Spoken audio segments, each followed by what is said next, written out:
Au nom du Père et du Fils et du Saint-Esprit, Amen. Chers jeunes, dans quelques instants, vous allez renouveler les promesses de votre baptême, solennellement devant toute l'Église réunie ce dimanche, devant l'abbé Loiseau, le curé qui représente l'évêque dans cette paroisse. Vous voyez, il y a cette solennité. Et en cette année 2017, vous avez la grâce de faire cette démarche le jour de la fête du Saint-Sacrement. Il y a un lien entre votre profession de foi, dans le plan de Dieu, il voulait que ça se passe un jour de profession de fête Dieu, et donc il y a un lien entre votre renouvellement des promesses du baptême et le Saint-Sacrement. Et l'attitude que vous devez avoir vis-à-vis de l'Eucharistie, aujourd'hui et toute votre vie, eh bien, est un condensé de ce que vous devez vivre plus intensément dans toutes les dimensions de votre vie chrétienne à partir de maintenant. Il y a une attitude à avoir vis-à-vis du Saint-Sacrement et je vais vous montrer que bien ça va vous aider. Si vous vivez cette attitude vis-à-vis du Saint-Sacrement, eh bien ça amènera à déployer toute votre vie chrétienne dans le sens des promesses que vous allez renouveler. Il y a 3 attitudes que vous devez avoir vis-à-vis du Saint-Sacrement. D'abord, la première, c'est la foi. Et oui, l'Eucharistie demande de manière la plus grande, la plus forte, l'acte de foi. Au moment de la consécration, peut-être que vous n'en êtes pas rendu compte, mais la liturgie insère une parole qui n'est pas dans le récit de la scène. C'est, en latin, c'est dit à voix basse, au moment de la consécration du précieux sang, Mysterium Fidei. Et dans la forme ordinaire, ça a été mis à l'après. Il est grand, ce mystère de la foi. C'est le mystère de la foi par excellence. Le moment de la consécration, ça demande l'acte de foi le plus grand. Je vois du pain, encore et toujours, mais j'affirme avec force, avec certitude, j'en suis plus sûr que tout le reste au monde, que c'est le corps du Seigneur qui est là devant moi. Voyez, si vous y réfléchissez bien, c'est un acte de foi qui est absolument étourdissant. Ça vous pourrait être peut-être naturel, mais il faut y réfléchir, c'est extraordinaire. Et je peux vous dire que quand on est prêtre, peut-être un jour vous pourrez l'expérimenter pour les garçons, quand on est prêtre et qu'on touche l'hostie, on a l'hostie dans ses doigts et quelques instants après on a dit « ceci est mon corps » et on croit que c'est le corps du Christ, on voit que rien n'a changé. Il faut un acte de foi très grand et très fort. Cet acte de foi, je pense qu'il est encore plus fort que celui des mages qui ont vu un petit enfant et qui l'ont adoré comme Dieu. Encore plus fort que l'acte de foi de saint Thomas qui a vu Jésus avec ses stigmates et qui a cru. Encore plus fort que l'acte de foi de saint Jean. Il rentre, il ne voit pas grand-chose, un tombeau vide, et il croit, nous dit l'Évangile. Et bien là, on voit un simple morceau de pain et on affirme avec certitude que c'est le Christ, le Dieu tout-puissant, tout autre créateur de tout le monde entier, qui est là, présent pour nous. Pourquoi est-ce qu'on en est sûr? Pourquoi est-ce qu'on a cette certitude? Parce que le Christ l'a dit, « Ceci est mon corps ». Il continue à le dire par le prêtre, et quand Jésus affirme quelque chose, il ne ment pas. S'il dit « Ceci est mon corps », c'est vraiment son corps, sa parole est vraie. En vous appuyant et en développant cet acte de foi dans l'Eucharistie, eh bien vous serez amené à vivre ce même acte de foi dans toutes les dimensions de votre vie. Croire aujourd'hui, ce n'est pas quelque chose de spontané. Il faut vous appuyer toujours et sans cesse sur la parole de Dieu. Il y aura des choses qui vont apporter certains doutes sûrement dans votre vie de foi, mais vous devrez revenir à la parole du Christ, à ce que le Christ vous enseigne dans l'Évangile. Vous devrez écouter, voyez, ce que dit l'Évangile et ce que vous enseigne l'Église.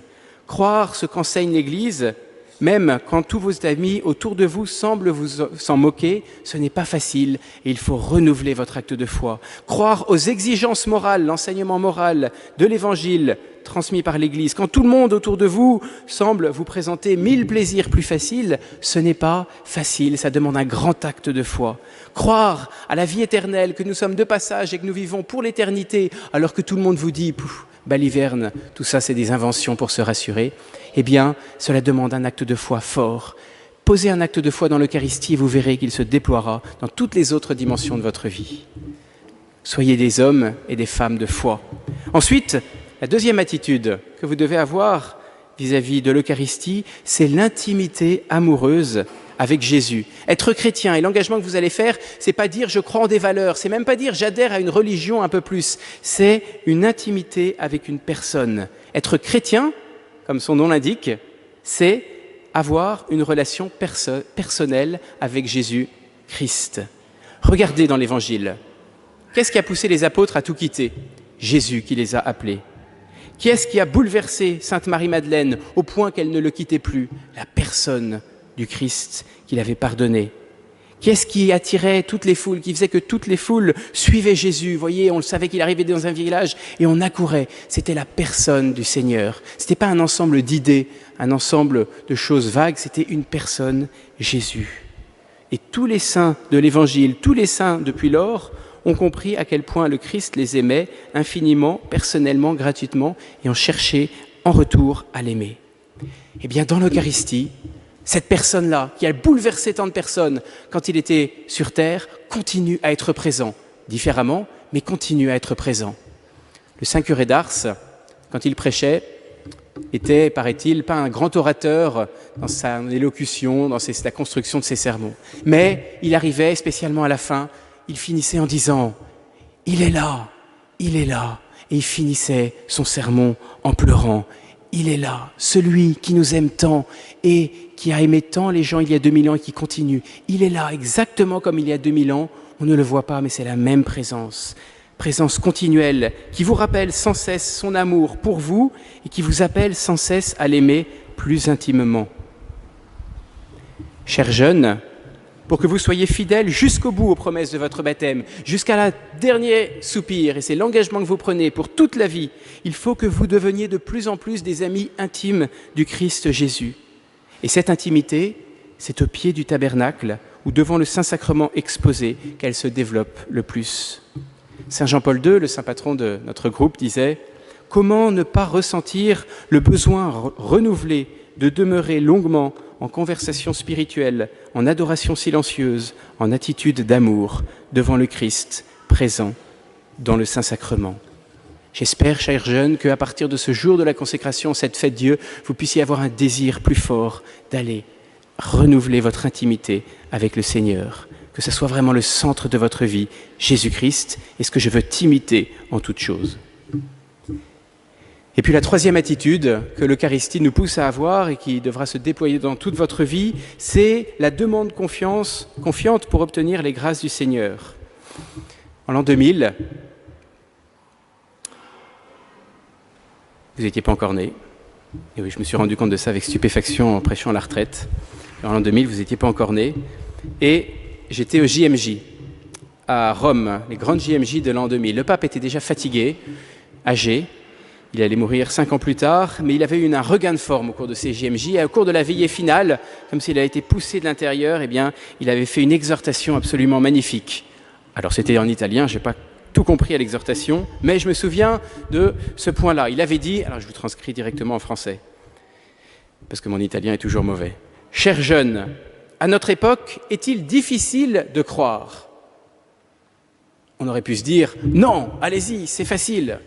Voilà ce que le pape avait dit. Oui, c'est difficile, on ne peut pas le nier.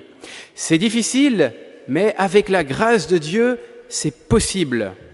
Cette grâce de Dieu, il faudra la demander toujours. Vous n'arriverez pas à tenir dans vos promesses de baptême, à les tenir si jamais vous ne demandez pas la grâce du Seigneur. Et cette grâce, c'est principalement de l'Eucharistie qu'elle découle. Soyez, chers jeunes, des jeunes accrochés à l'Eucharistie. Devenez des saints de l'Eucharistie. Que la messe du dimanche soit le sommet de votre semaine. Même les moments où vous êtes fatigué, même les moments où le cœur y est un peu moins, dites, c'est le moment de rencontre avec mon Seigneur, le moment où je viens puiser la force de vivre chrétiennement. Que vous puissiez désirer passer de temps en temps visiter le Saint-Sacrement. Pourquoi, sur le chemin de l'école, ne pas vous arrêter quelques instants dans une église pour dire, Seigneur, tu es là dans l'Eucharistie, je me suis engagé un jour de fête Dieu, et bien maintenant, je vais pouvoir te demander tes grâces dans le Saint-Sacrement. Pourquoi vous ne pourriez pas, à partir de votre profession de foi, venir plus adorer le Saint-Sacrement exposé, premier vendredi du mois, ici dans cette paroisse, dans les adorations permanentes qui sont présentes dans de nombreuses églises du centre de Toulon. Pourquoi ne pas le faire? Et là, dans le silence de votre cœur, comme nous avons pu le faire dans la retraite, écoutez le cœur du Christ qui bat pour vous, exposez-lui vos difficultés, vos peines à vivre chrétiennement, tout ce que vous avez sur le cœur, mais aussi vos joies, vos espoirs, comme un ami, pour puiser à la source de la grâce. Tout ce qui fait votre vie de jeune, présentez-le au Seigneur. Demandez-lui de vous aider et vous verrez que peu à peu, le Seigneur travaillera votre cœur. Demandez et vous recevrez, et demandez à Jésus Eucharistie et vous recevrez encore plus. Le pape Jean-Paul II, notre modèle, ce géant de la prière aimait particulièrement l'adoration, et il témoigne bien des fois, il témoigne de ça dans son encyclique. Vous voyez, c'était sa dernière encyclique, comme s'il livrait son cœur. D'habitude, les papes enseignent sur des points de la foi, et là, il se livre véritablement. Bien des fois, chers frères et sœurs, j'ai fait cette expérience de l'adoration, et j'en ai reçu force, consolation et soutien.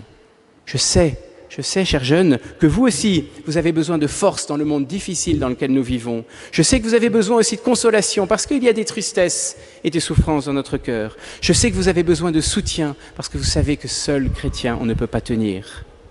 Alors, allez demander ça au Saint-Sacrement.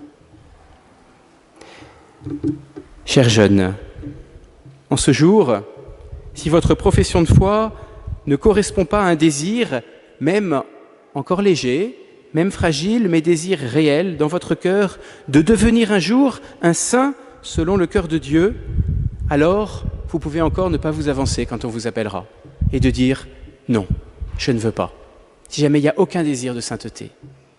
Mais si, à la suite de la retraite que nous avons vécue, c'est ce que vous voulez vivre pour devenir un jour un saint, comme ceux dont on a eu témoignage pendant la retraite, alors le mystère de l'Eucharistie vous servira de modèle. Modèle pour croire sans voir, modèle pour être de plus en plus lié à la personne du Christ dans une intimité profonde avec cet ami qui nous aime tant, et modèle pour puiser les grâces nécessaires à être fidèle à vos engagements. Chers jeunes, vous êtes 8 aujourd'hui, ce matin, à faire votre profession de foi. Tout à l'heure, à 9h, j'ai offert la messe, le sacrifice eucharistique, j'ai actualisé les grâces de la croix pour vous 5, pour que vous deveniez 8 saints et 8 saints amoureux de l'Eucharistie. Amen. Au nom du Père et du Fils et du Saint-Esprit. Amen.